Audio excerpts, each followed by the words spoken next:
De volta com o Morning Show aqui nessa quarta-feira, hoje em alta temperatura, né? Vamos continuar falando de política e de polêmica. O ministro da Educação, Abraham Weintraub, voltou de férias e voltou com tudo, é isso, Vini? Voltou com tudo, Silvio Navarro, o nosso ministro mais bem-humorado, né, deste governo, o Abraham Weintraub. Não sei se o Gabriel acha ele tão engraçado assim pela cara que ele meio fez. artístico. Agora, é meio artístico, né? Daqui a pouco eu vou mostrar, Paula, que agora... ele tá com porque eu não acho educação uma piada. Exatamente. Pois Mas é. o Weintraub, ele diz, né, que ele trata com bom humor, agora tá até cantando, daqui a pouco eu vou mostrar um trechinho de uma Cantando. música do Roberto Carlos que ele cantou, mas tirando as brincadeiras de lado, Silvio, ontem ele se reuniu com o presidente Jair Bolsonaro, voltou das férias, afastou aquelas especulações, portanto, né, de que ele não voltaria ao Ministério da Educação e fez uma live bem humorada, vamos dizer assim também, com o presidente Jair Bolsonaro. Estava acompanhado também do ministro da Casa Civil, o Onyx Lorenzoni, estava acompanhado também do irmão dele, o Arthur Weintraub, e eles mostraram ali primeiramente um clipe, cerca de 15 minutos, com alguns feitos do MEC, em 2019, né? E tem algumas coisas ali interessantes, falaram muito, né, sobre a tal das escolas cívico-militares, que foi uma promessa de campanha aí do Bolsonaro, que está sendo agora implementado, e ele promete reforçar isso para 2020. Falou também muito sobre um plano, uma outra medida que eles têm aí, que é do incentivo à leitura em família. E para isso vai ter ali um guia básico, né, para os pais aplicarem com os filhos dentro de casa. E isso, segundo o Weintraub, vai substituir o kit gay. Então ele falou assim, ó, sai o kit gay e entra agora a leitura em família. Nós vamos ver esse trechinho daqui a pouco. O Bolsonaro elogiou bastante ele, falou que no ano passado, com o Ricardo Vélez, nós tivemos ali um início um pouco conturbado, que ele achava que o Ricardo Vélez era um homem competente, mas faltava um pouco de malícia para ele.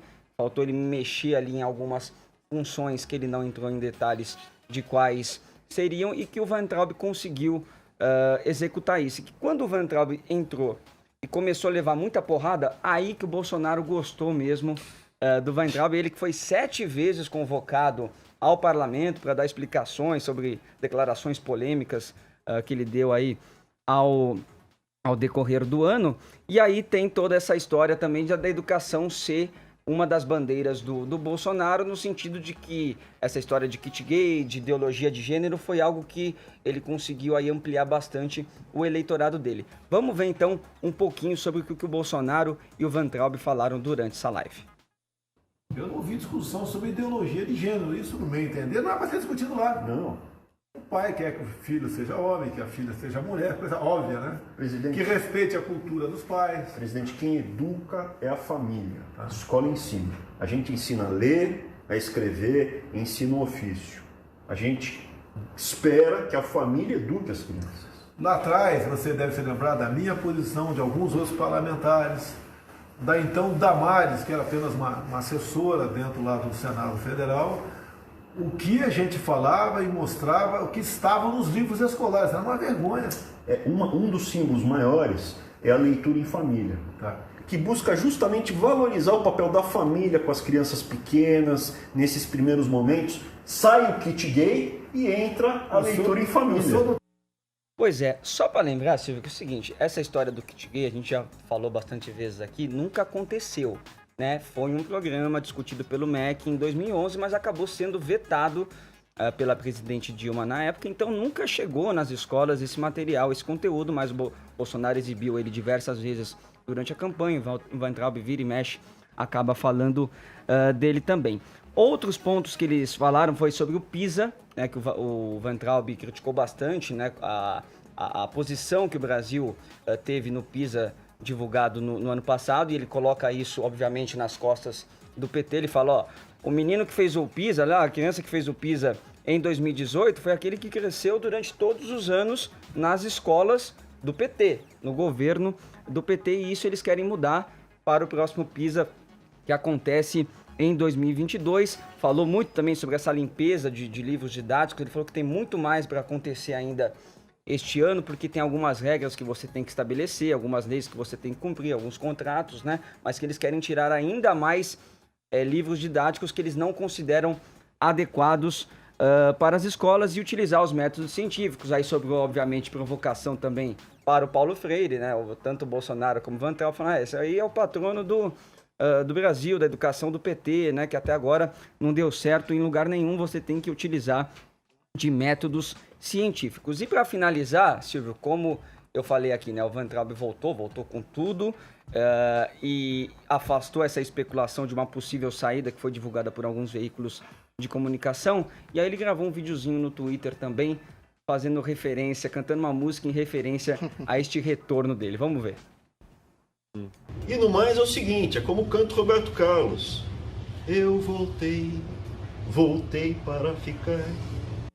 Tá aí. Que bonito, Que pode estar no musical Cats. Que grande dom. Olha só, vamos ouvir então Fascinante. o nosso convidado, Gabriel Azevedo, evidentemente sobre a polêmica da vez, a questão da vez, não vou dizer polêmica, mas a questão do kit gay, mas também sobre, eu queria a tua avaliação sobre a gestão do Abraham Weintraub, que é uma gestão bastante ruidosa, inclusive no final do ano, como o Vini trouxe, alguns jornais chegaram a noticiar que ele estava de saída, que o próprio presidente Jair Bolsonaro já teria decidido pela demissão dele, mas agora ele voltou aí ao som do rei Roberto Carlos, dizendo que voltou para ficar, Gabriel.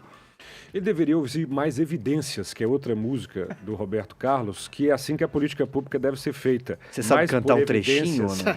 A gente sabe, né? A gente pode cantar, que você cantar? Pode. A gente faz um coro. E nessa loucura, Dizer que eu não te quero, vão negando as aparências, discutindo as aparências. disfarçando as sei evidências. lá. Você não sabe esse mínimo. O Adrilles, até quando não sabe, ele finge que sabe. Impressionante. Boa, O cara gostei. não sabe evidências. Quem contratou essa pessoa? Vai no karaokê, ninguém não- convida. não é alguém que você Eu pode- sou poeta, eu não é posso alguém que você reescrever possa as confiar. letras. Pelo amor Eu de posso Deus. reescrever as letras do Roberto Carlos, eu sou poeta. Baseado em evidências, eu quero começar elogiando o governo na medida de educação que eu não poderia ser contrário.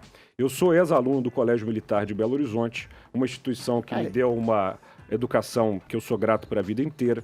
E eu sempre achei estranho o fato de São Paulo, que é a maior cidade do Brasil, não ter um colégio militar. Mesmo tendo a área prevista para o colégio militar há muito tempo, ali do lado de Ibirapuera. Então acho que essa foi uma medida boa. Uma ilha no mar de tragédias. Ele fala que voltou para ficar e talvez é bom que fique, porque depois que o Vélez saiu, ele chegou. Então eu imagino que nessa escalada de piora, o próximo pode ser o próprio Desmodeu, que vai assumir o Ministério da Educação, uma vez que realmente não é um assunto Desmodeu tratado é o demônio. com seriedade por esse Espectador não governo. erudito. Sabe que às vezes, Silvio, eu acho esse governo bem estrábico. Quando o assunto é segurança, por exemplo, o ministro da Justiça louva-se dos resultados atuais como se isso viesse dele e não das ações exitosas de Raul Jungmann no governo Michel Temer. Política pública não acontece no estalo da noite para o dia. O ministro tem razão ao culpar o PT. Aliás, você sabe, eu fui opositor do PT sempre, e dos 13 anos petistas, uma das coisas que mais me causava espanto era o fato do governo petista trazer para si tudo que era bom e chamar o que era ruim de herança maldita do FHC. A educação, por exemplo, foi uma herança bendita do ministro Paulo Renato Souza, já falecido, que fez muito pela educação brasileira. Faça-se justiça, o PISA histórico mostrou uma melhora de 2000 a 2009 no Brasil. Os resultados foram positivos. E aí, de 2012 para cá, a partir do governo Dilma, isso tem mostrado uma estagnação. Isso é complicado. Então, ou seja, as medidas que foram tomadas de educação no governo anterior, de fato, estão resultando em medidas agora. Eu acho que para a gente melhorar, de fato, a educação brasileira, a educação básica, seria de bom tom que o ministro se envolvesse menos nas políticas e nas polêmicas do Twitter e desse mais atenção à gestão. O ministro anterior, o Mendonça, teve grandes méritos nessa pasta, sobretudo enfrentando um problema grave que o Brasil vivencia no ensino médio, onde a gente tem uma grande evasão, porque a forma de se educar no ensino médio ainda é muito universalista, fica entupindo as crianças, os adolescentes de conteúdo, e já tem O uma Adrilles fase... adora isso. Eu acho um ensino extremamente Modelo errático. cívico-militar é isso, é E conteúdo. que está se melhorando, que está se adaptando, Gabriel. Adriles. Causou a sua redução. Você falou... Bom, mas a minha erudição é minha, não é o caso Mas o princípio e a base foi o modelo cívico-militar. Você falou que o Weintraub adora. Weintraub adora uma polêmica, né? E é curioso também que um ponto abordado nessa live com o presidente Bolsonaro foi que ele se vangloriou do Enem pela primeira vez em Sim. muitos anos não ter tido nenhuma polêmica. E aí o Bolsonaro até lembrou que no ano anterior do governo dele teve aquela questão sobre a linguagem secreta dos homossexuais, que aquilo... Pajubá, né? O termo pajubá. E que aquilo não contribui secreta, em nada. é bem pública, diga-se. Exato. E que aquilo não contribui em nada para a educação de alguma pessoa. E o Van Traub também se vangloriou desse ano não ter tido nenhuma polêmica, deu tudo certo, muita gente achou que não iria acontecer o Enem. E aconteceu. Qual a avaliação que você faz em torno disso? Eu acho que o governo precisa de um divã. Eu acho que eles têm uma fixação muito grande com sexualidade. Sobretudo com a homossexualidade. Acho que esse governo está precisando realmente se analisar, porque a fixação leva a uma resposta muito comum. Quando eles mentem e mentem categoricamente sobre uma questão de kit gay, é absurdo por algumas razões. Primeiro porque é um governo que sempre que encontra na mídia uma notícia que os desabona, eles logo gritam que é fake news. Mas não se envergonham ou não se coram na cara ao espalhar uma fake news. Nunca houve um kit gay por várias razões. Primeiro, porque a orientação sexual não é uma coisa que ensina-se. Silvio, você se lembra de alguém te dizer, olha, passou uma gostosa e você olhou? Não. Isso não é uma coisa que ensina-se. Orientação sexual é uma coisa que acontece. E, infelizmente, esse governo, ao bater tanto nessa tecla, reforça preconceitos, reforça uma série de pensamentos quase que medievais e faz o Brasil regredir. Vamos trazer o Adriles para o debate também. Diga lá, a questão Adriles. de fundo da educação, primeiro que não dá para examinar de maneira objetiva, depois de um ano, exatamente a gestão do Abraham Weintraub. A gente vai demorar um tempinho.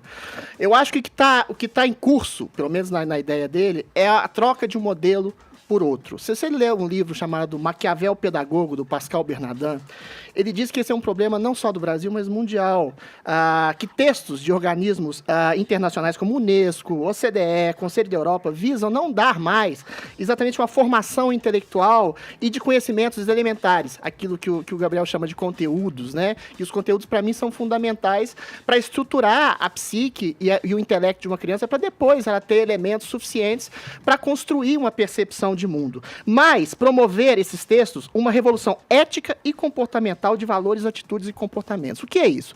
A gente fala muito do modelo do Paulo Freire, modelo socioconstrutivista, que é, em grande medida, responsável pelo desastre do PISA desses últimos anos. Você tira o foco dos conteúdos e coloca o foco no modelo de construção comportamental, ética, social e inclusive sexual. É lógico que você não está forçando uma orientação sexual de uma criança quando você estabelece o kit gay, que pode ser fake news ou não, de acordo com a interpretação do portador. Mas você estabelecer ela a uma sexualização precoce ou a um tipo de percepção de mundo rebelde, de achar que tudo é opressão, você tem que fazer como na escola cívico-militar que formou o querido Gabriel Azevedo, estabelecer valores de ordem, hierarquia, ensinar os clássicos, ensinar os princípios básicos de ordem, para depois, se o menino quiser, se a criança quiser, se rebelar. Senão você incute a percepção de opressão no menino em tudo, em toda a sociedade, o menino vira, por sua vez, um opressor que tem uma base de conteúdo muitíssimo fraca, graças a esse tipo de modelo sociocomportamental, ético-construtivista, e vê a opressão em todo mundo, menos nele e menos na ignorância dele. Ou seja, existe uma inversão didática de um modelo que resultou em absoluto fracasso. Se, eventualmente, a gestão do Weintraub vai dar vazão a esse novo modelo, que é, em grande medida, encampado na escola cívico-militar, que é um exemplo de instrução de ordem, de clássicos, e é de importante também ressaltar e de conteúdo para uma criança, de mais de tempo período na integral, escola. a gente vai ver com o tempo. Eu não acho que literatura em família dá muito Custo certo. alto. Deixa eu só fazer uma crítica. Eu não acho que literatura em família dá muito certo, porque a literatura é uma coisa muito de princípio elementar e individual. Mas o ministro tem toda a razão em focar que a educação moral é uma coisa de família e da sociedade. A escola tem que priorizar os conteúdos, não forjar o caráter desde a mais tenra infância da criança. Muito bem, são 11h01 agora. Ó, vamos fazer uma errata aqui, evidências, gente, Chitãozinho Chororó, Eu falei. porque isso é importante. Eu não quis falar nada para não revelar também parte dos meus gostos musicais. Né? Mas vamos lá, vamos.